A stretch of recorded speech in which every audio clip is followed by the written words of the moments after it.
erratic, cursed, an anti-personnel mine in human form. Her friends called her Herschel, but for her controllers, she was Cascade. Your name and your cryptonym. A dead limb twitches. Portofino 91, the whole sick crew, a disaster untold, the black page in the official records. The memory hums, an exposed wire. None at all. Yet here we are, standing over the smashed and leaking world. Some fool dropped it. One of ours, probably. She was recalled. They put her in the freezer. Forever, most thought. Even in those dark days, there were whispers among the lower sublevels, where they keep the true believers. Don't count Cascade out. 5 years passed. A little more of the world leaked out of itself. Cascade's controllers ordered her back to Portofino. Because I asked them to. There's a new assignment, Cascade. I was supposed to give you the brief. Right here, in an armchair in a safe house above a 24-hour photo shop in the city-state of Portofino. No one special, just an arm-like sack of cytoplasm, a special move unique to single-cell organisms. But before that, I was like you, a spy for the People's Republics, one of the varieties of mankind. This is a dangerous place, Cascade. I should never have come. One that could really turn things around. For you, of course. Independent thought and movement are a bit beyond me in my current state. This was the human game, and he played it poorly. Time to give up his seat.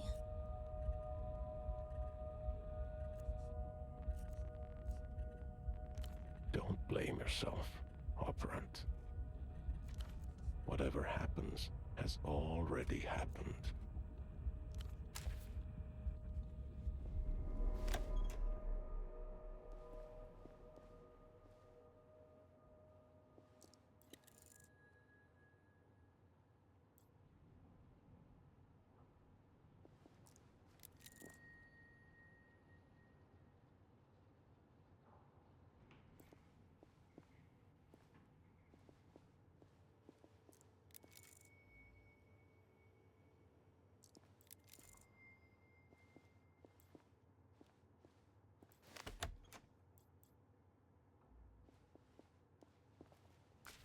Splayed on the chair before you is a man, approximately mid-30s. His chest rises and falls in steady rhythm as he stares beyond you, unblinking. Alive, yet not alive.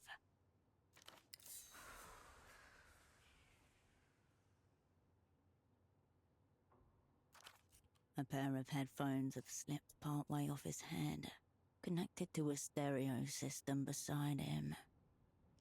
No response. His eyes are still fixed glassily on the ceiling. The pupils quiver like a failing heartbeat.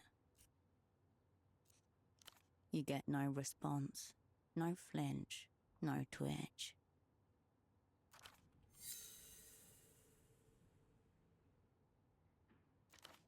As you stare down at him, the man begins to draw.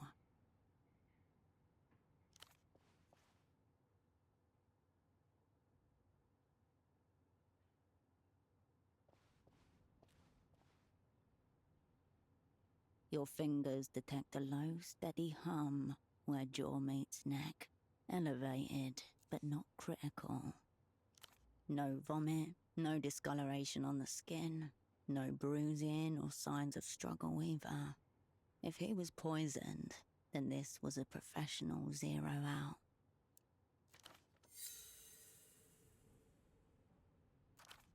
The work of an invisible hand. The man's eyes glisten. Bright red veins blossom around their edges.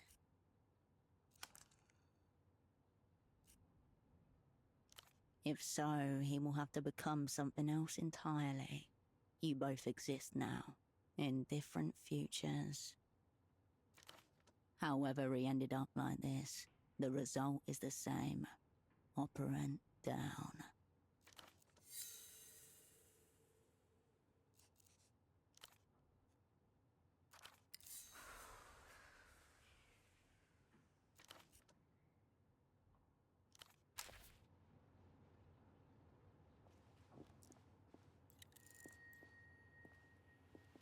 This small table has been turned into a makeshift desk, a startlingly red folder in the Operant Bureau's elaborate filing system. Red is reserved for personnel files. A small label in the top left corner is printed with one word. Your cryptonym, Cascade. The colour reminds you of pomegranate. It screams danger, not for human consumption. Your hand hesitates. The folder opens with a whoosh. Before you, in neat monospace type, your life is condensed to its barest elements. Name Wilk Herschel, cryptonym Cascade. Born Landau, former Republic of Mercia. Dependents, none. Pay class D2. Years of service, 14. All true. None of it useful just now.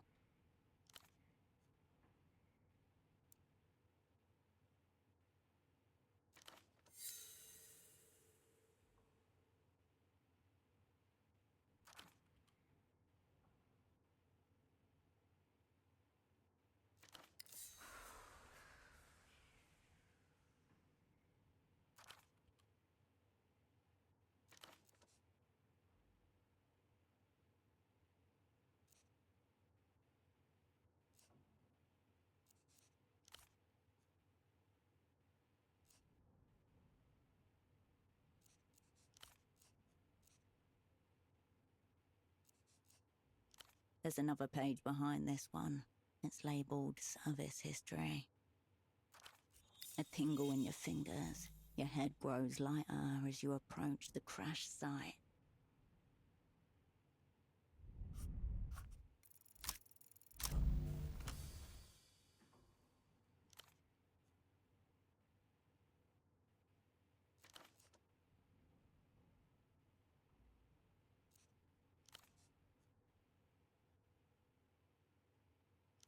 Amidst the crumpled sheets of copy paper and empty takeout containers, you find an open pack of cigarettes. Suprema mark. Smokes. Ease of mind. Cool. There's nothing outwardly noteworthy about this pack of Suprema 100s. It's like any other found in commissaries and corner stores across the People's Republics. Except secreted neatly against the inner wall of the pack, just as you were once taught to do yourself, a crisply folded sheet of A7 paper. Vijipwil, Vipsquix, Ungs, Sixfazil, Exquam, Yijizv, Digarik, Ravix, Skilbch, Jittababaki.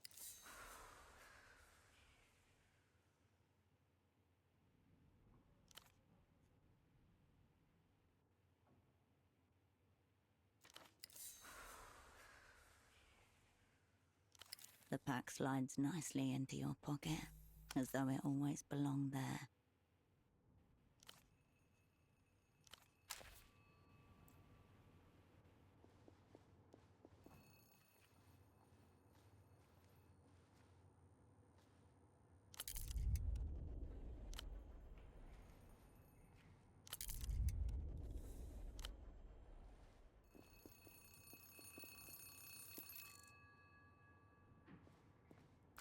Following the cord from the unconscious man's headphones, you come to a mid-sized home stereo resting on a sideboard.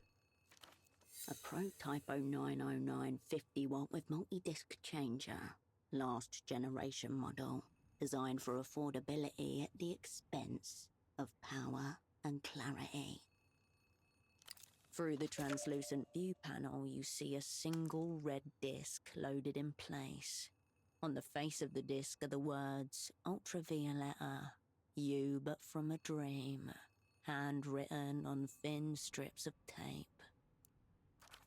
You don't recognize the artist. The disc is loaded, ready to tell you. The chunky button makes a satisfying little thunk as you push it in. The plastic latch clicks into place, and the discus begins to turn. You know because the spindle is rotating, though the speakers don't produce any sound at all. The kitchen light hums and splinters momentarily. No sound, save the thin layer of static that lines the inner cables. Amateur wire work. Or do you? You can't tell. It doesn't appear to be. The disc is spinning the way it's meant to. The silence is being overtaken by a different silence, like the slow darkening of night across the wall of an empty room. The static quiets as you reset the volume. A great relief shivers through you, though nothing has seemingly happened. A brief internal hum, then the disc slides halfway out of the machine and waits there, like it's trying to hide from you. You remove the red disc and place it into your pocket. You step away from the equipment.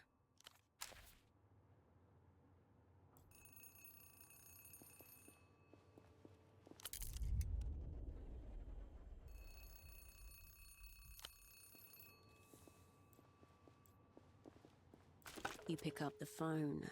The handset vibrates in your palm. Before you even finish speaking the word, the device connected to your phone base splits it into 256,000 encrypted fragments. The Magic Box, one of the proudest achievements of the Opera's Technical Services Office. Half a world away, a familiar voice splits into a corresponding number of fragments before coalescing again by your ear. Please tell me you have good news. The voice of your controller. It's your double she's expecting.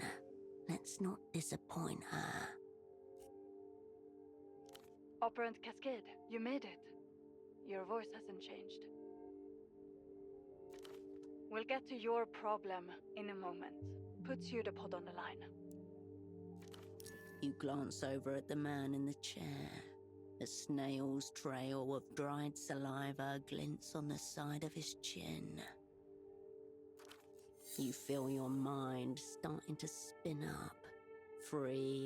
5,000 revolutions per minute.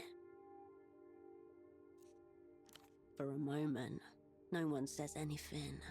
There's no sound at all, save for the blood in your ear and the electrostatic hum of the ultra-long distance connection. Has he been zeroed out? Meaning eliminated, killed, rendered inoperant.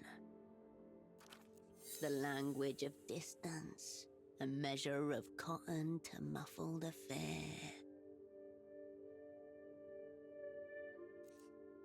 I'll ask one more time. Is your double zeroed out? You must speak the word. She cannot make the determination herself. Once you say it, there's no going back. The momentum of events will overtake you. Cascade, is your double zeroed out or not? Right. I wonder which it is. Have our enemies blown us up already? Or is this just another day at the basement massage parlor of spy services? Fucking hell. The opera's going to hang me by the toes. For you, it's back to Satellite Facility B.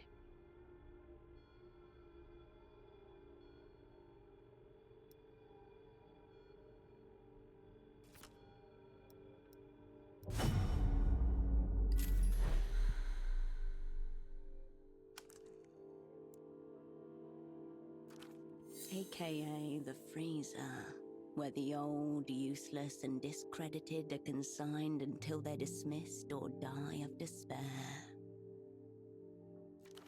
The freezer. Shiver. Resist.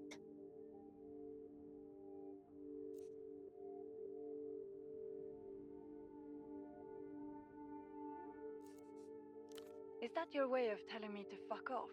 You haven't even got the assignment. Gang taking heavy incoming fire here. Not sure how long we can hold out. Listen to me. This assignment is over. Effective immediately. The woman in the Photoshop downstairs, Constance, she's one of ours. Let her deal with Pseudopod. Middle-aged woman, dark hair behind the counter. You exchanged a few words when she gave you the key. Do not tell her anything she doesn't need to know. As for you, we need to get you on the next aerotram out of the city. Already your mind is settling back into familiar grooves. Old mechanisms slide and click into position. The room remains to be searched. There may be leads to follow up on. They won't be expecting you back in the People's Republics for several days. Plenty of time for some self-directed espionage.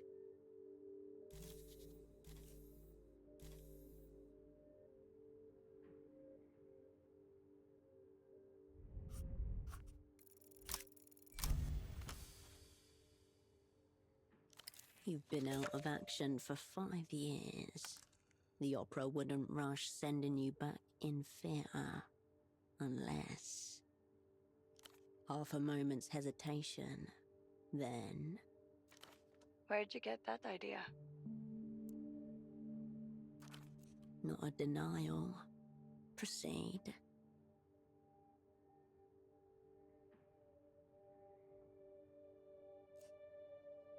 Believe what you want.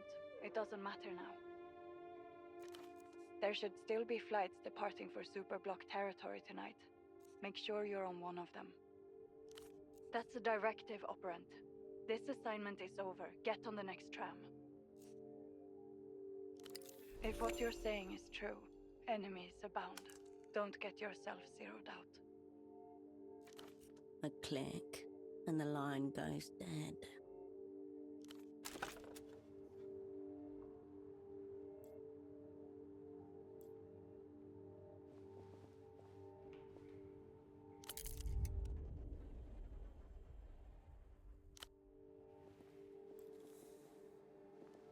A pair of men's trousers are hung delicately over the shower rail. If Pseudopod's pants were attempting to flee the scene, they did not make it very far. The front and back pockets are completely empty, except for a few pieces of lint. Brown, shapeless, they are utterly unremarkable. No accident. This is functional invisibility. The wearer would have no choice but to blend into a crowd. You discover a small extra pocket inside the front right pocket. You slip 2 fingers inside and come away with a neatly folded sheet of paper. Not normal paper. This is nitrocellulose, made to burn quickly and completely. The page is notebook-sized and perforated along one edge. It reads, THA space 7 LES APR space 032 space WIFO space 9W space TBGFLW25. The missing companion to the cipher you discovered in the cigarette packet. Totally meaningless, yet no meaning can be made without it. One that could be applied to the ciphertext you found in your personnel file. As you turn away, a stray thought passes. They may never be worn again.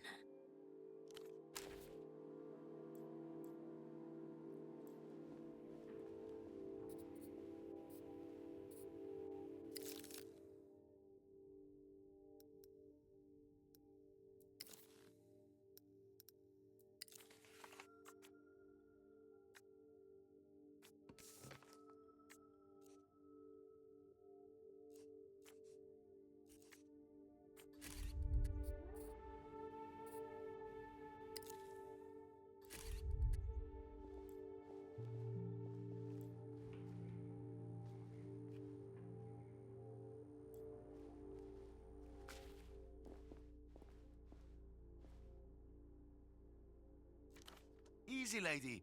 I just want to develop some photographs. I'm not trying to take your innocence.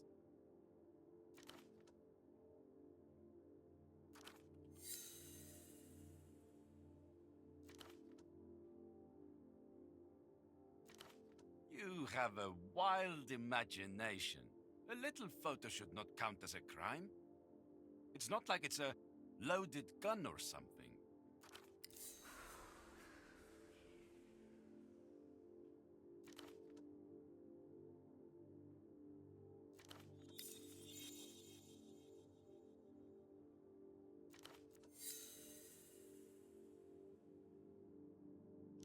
Whoa, whoa. Caught in a pincer by the art police. Not a good day for pursuing my interests.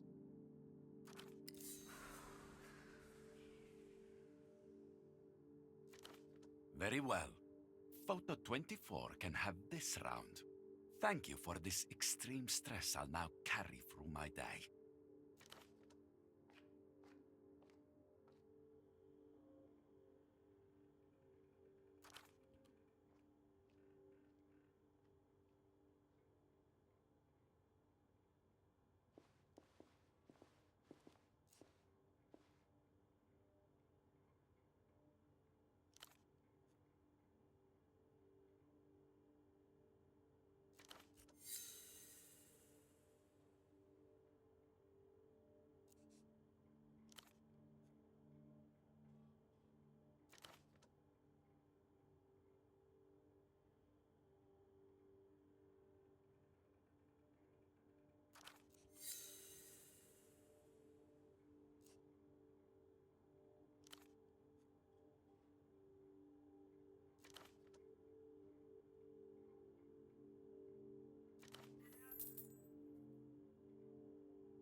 Oh, just one thing.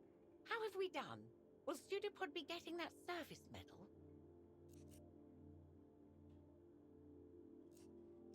Of course, of course. Well, best of luck in theatre then. I'll be here if you require anything.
The fire exit stands conspicuously ajar.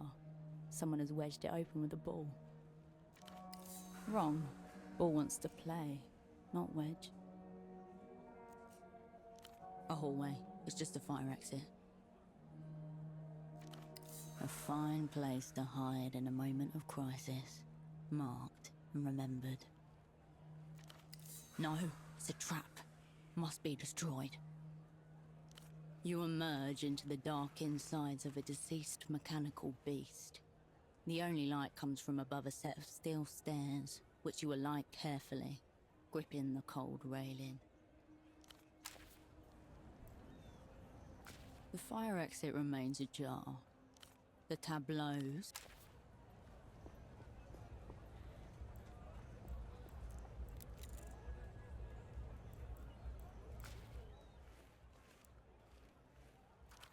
on the TV, a giant wolf-like creature stands up on its hind legs and howls. Its fur dangerous, mythical, electrifying.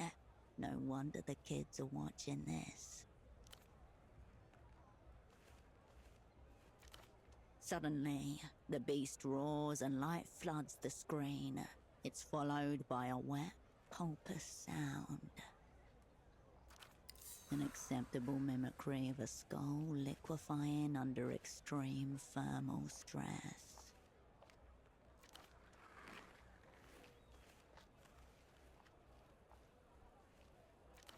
LED lights are distributed evenly along the blade. Durable PVC hilt with textured grip. Impressive armament. The children ignore you, entranced by the television.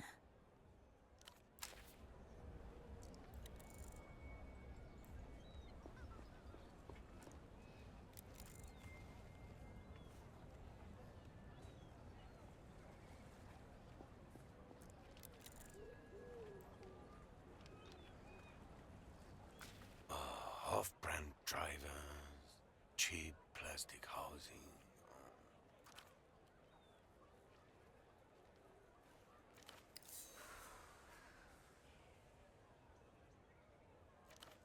Mass-produced excrement. These animals pleasure themselves in it. That's right. We are quite a ways from you buying something, my friend. You see this? Each one guaranteed for 10,000 replays. Obscene.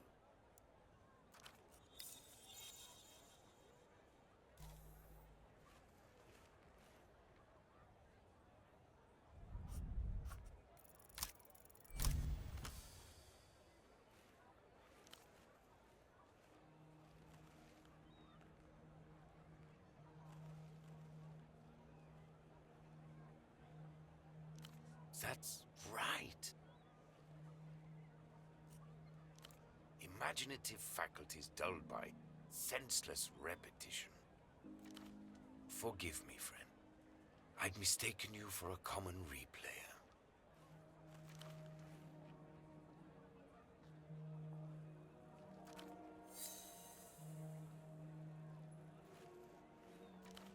Too much to ask, I expect, that you're a fellow Einzeltone aficionado?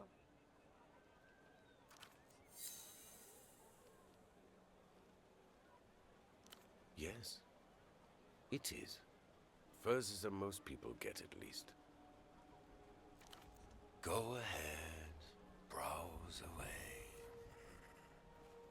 My name's Petre. If you need anything, I'll be here, lamenting what's left of the culture. Strange how? Format or content? He takes the disc warily. An Einzeltone XR. Where did you get this? Einzeltone hasn't been available to consumers for a decade. A disc in good condition is worth thousands of sold to people who appreciate its wonders. The apex of auditory technology. A high-fidelity yet dynamic sonic experience that self-effaces after a single play.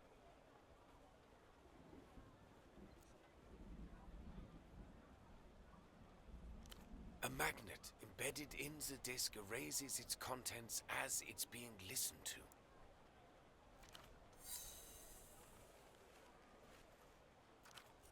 As in life, everything happens only once. Replayability is oblivion, the end. You played it? Filthy animals. Those.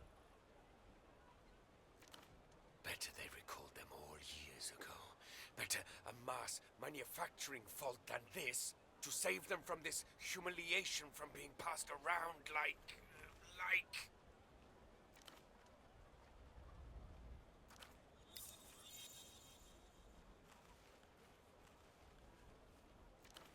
A light switch flips off in his eyes.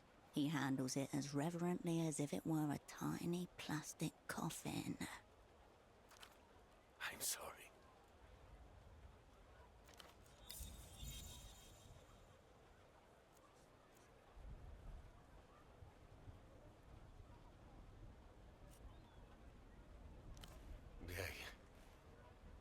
I assume fondling a human corpse would also make you feel pretty weird. Again, playing with cadavers would be, I suspect.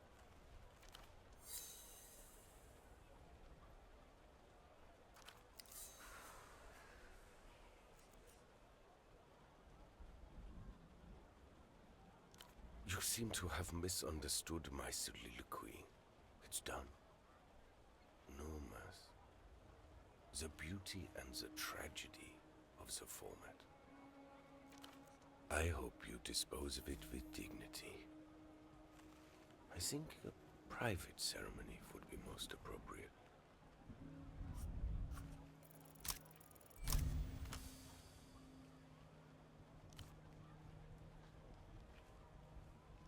I'm afraid not. The format is near obsolete. Einzeltone is the past, yet it contains the future. How exquisite.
So, your question is, Petre, how do I reanimate a corpse? You should speak plainly, Zen. I'll be honest, the thought is so disturbing to me that I've never entertained it before. But theoretically...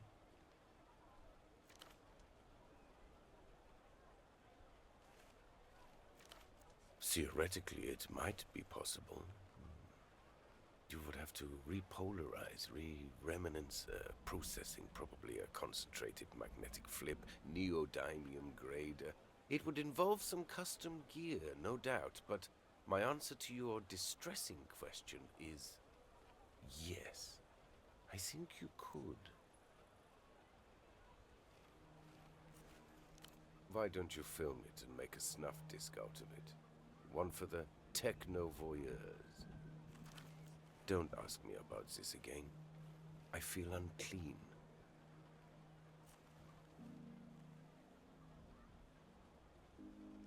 The vendor's eyes narrow behind his orange lenses. This is a media store, not the missing persons division. Also one of the GMs with questions like that.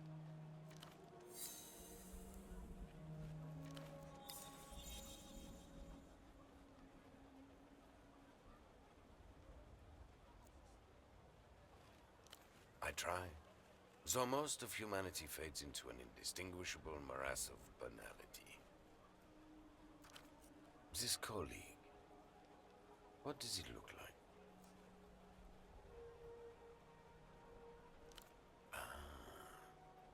The sock boy. Dialectical looking glasses. Air of advanced virginity.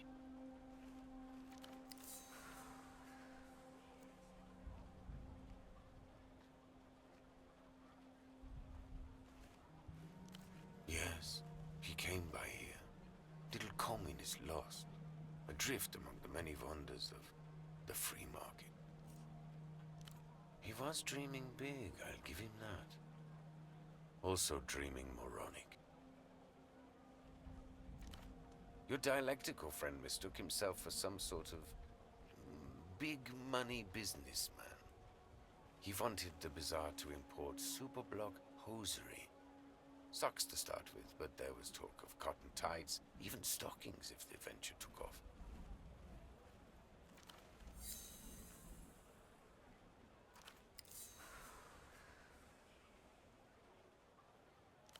No. And to be honest, I wouldn't have wasted the stock. He seemed immune to music.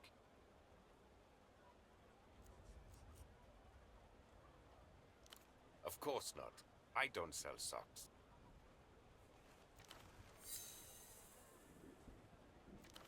So is he all right, your man? Or what?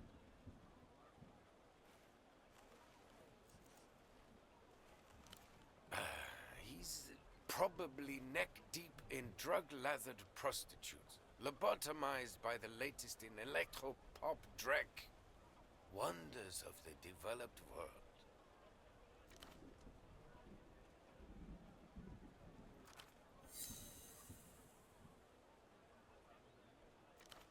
I'll be blunt.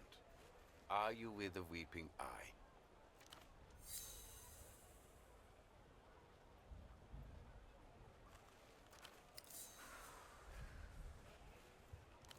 Because they've been especially active here recently.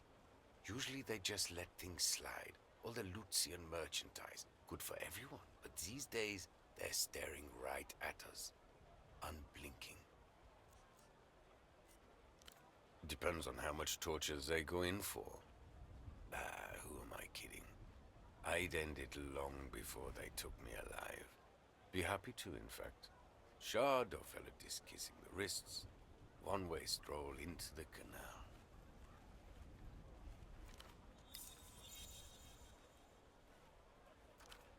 My point is, your colleague was asking questions.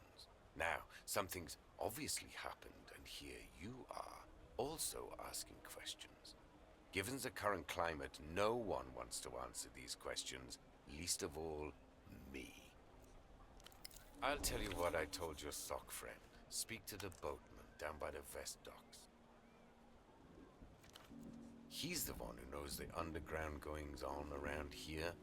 We're just the vendors. The cool one.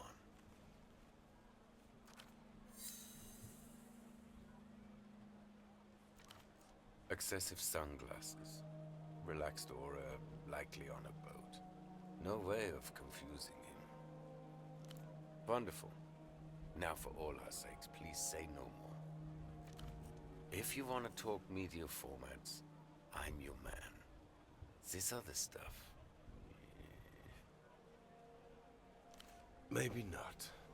The bazaar is closing up soon. Another day, another cultural molestation.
The man gives no indication of registering your presence as you approach.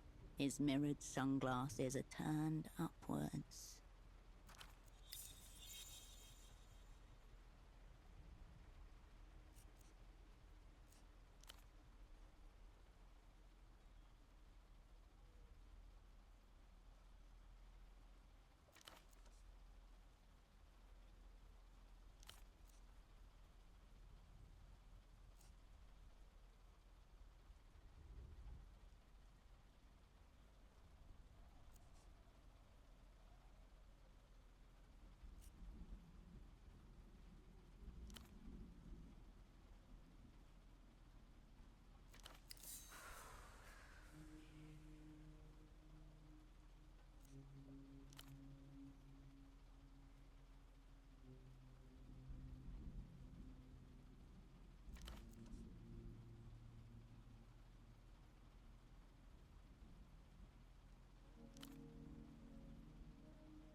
He's genuinely perplexed.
The Guardia Municipal officer is intensely scratching at his neck. As you approach, he wipes his hand on his pant leg.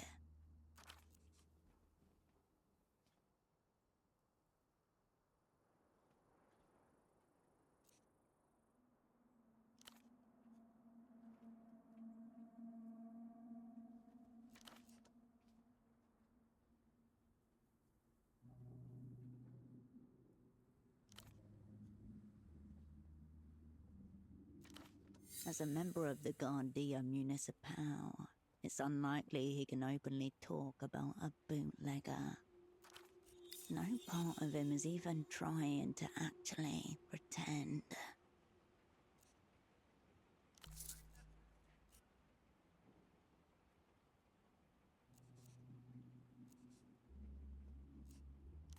As you step away, the GM returns to scratching his inflamed.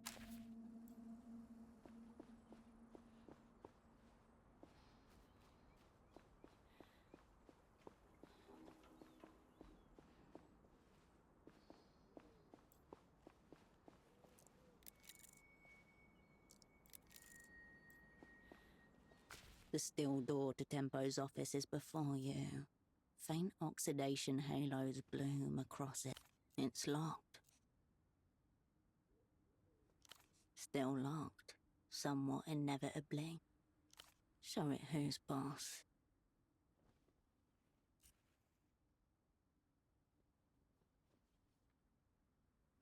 Silence from the other side.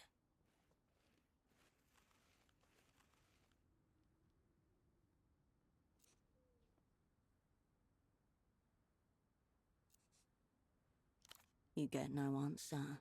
No twitch or shuffle behind the metal. But you get an impression of the room. A vibration. Somewhere between crime scene and radioactive accident. It's a standard lock. Pickable by the right hands. The right hands would be holding tools for lock-picking. A brief tremor runs through the metal, but it doesn't budge. Humans dominate doors every day. Hold this one back down the pecking order.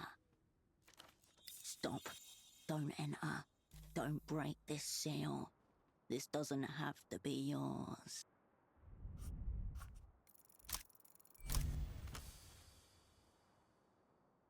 Decaying rectangle with limited movement.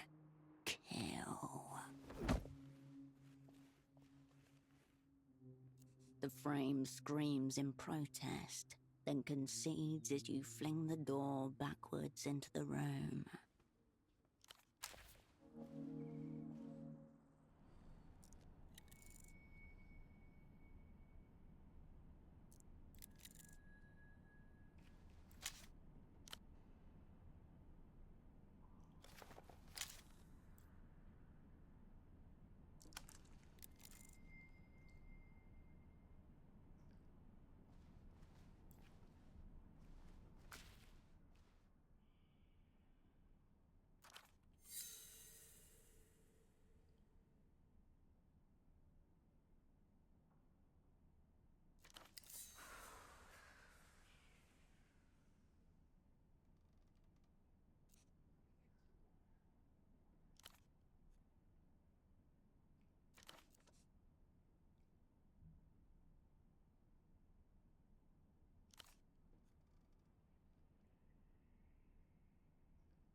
A layer of dust covers the desk, along with a grey notebook, an electronic terminal, and a golden photo frame.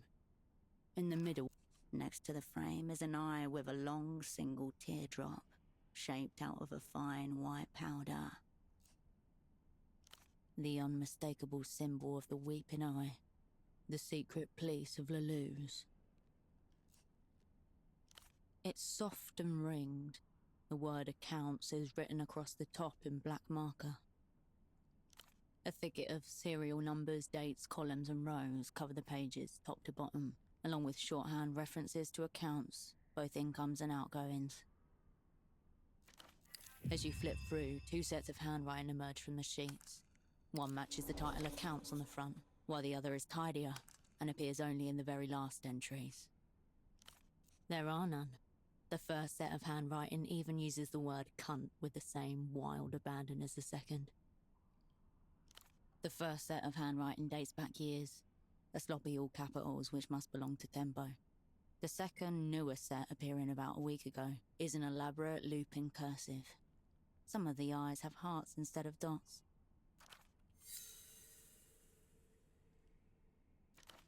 Boring, boring, boring. A list of names, titles and compensation. One of the rows has been firmly crossed out, and payments seem to have stopped a few weeks ago. Ignatz. It doesn't ring a bell. Rent, utilities and other minor operating costs, including travel. Multiple instances of round-trip tickets between Portofino and Acuerda Lelou's. You avert your gaze. The pale screen reads Miwa Terminal Model 4 and displays a directory. The crying powder eye stares at you. The finger looks like a pale tram carriage, covered by late autumn snow, about to arrive at the station. Cocaine, the original power plant. Herschel, no. If gasoline could kiss, this would be the perfume on the collar of its shirt.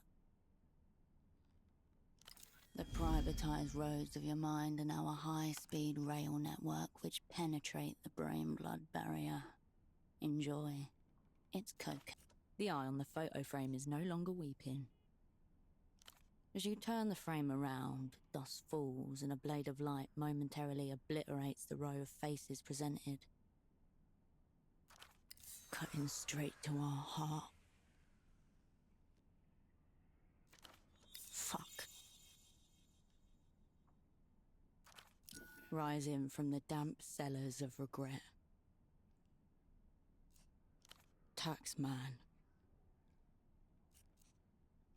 S-Stock. Virtue. Radiant. Kindred. Holocene.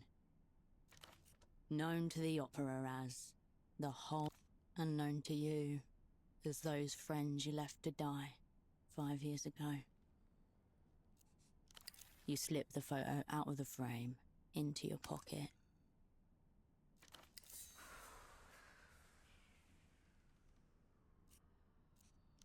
Yes.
You step to the window.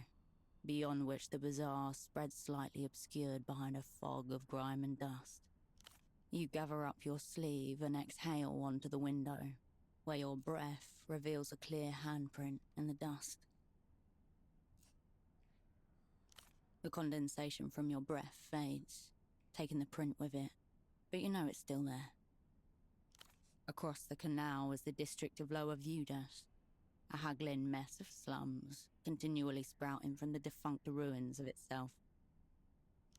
Nighttime finds the bazaar nearly empty. You observe a few teenagers and individual souls going about their routines.